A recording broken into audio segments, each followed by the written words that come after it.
Bom dia, é isso aí. Passando aqui hoje para aprender com Paulo, quando ele escreve aos Filipenses, capítulo 3, versículos 13 e 14, ele vai dizer assim: Não, irmãos, não a alcancei, mas concentro todos os meus esforços nisto, esquecendo-me do passado e olhando para o que está adiante, prossigo para o final da corrida, a fim de receber o prêmio celestial para o qual Deus nos chama em Cristo Jesus.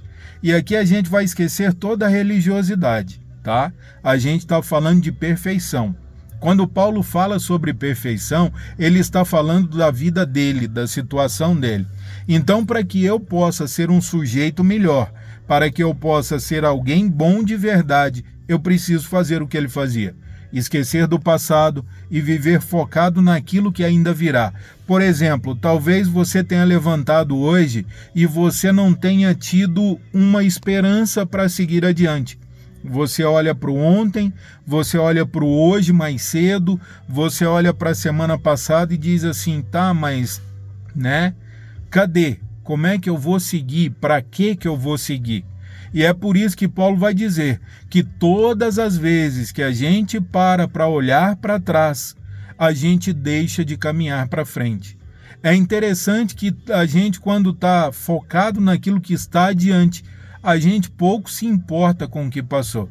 Porque o que vai determinar o lá na frente é aquilo que eu faço agora. Por exemplo, se você está numa rodovia e você está dirigindo e você diz assim: ah, não, cara, não, eu estou cansado, eu vou parar um pouquinho, eu vou diminuir a minha velocidade, eu vou ficar mais quieto. Pronto, você já não está avançando, você está parado.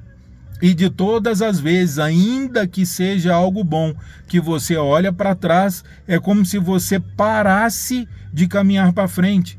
Então, o que eu aprendo com isso hoje é que eu preciso, mesmo diante das circunstâncias, mesmo diante das situações, eu preciso esquecer o meu agora há pouco e focar naquilo que ainda virá.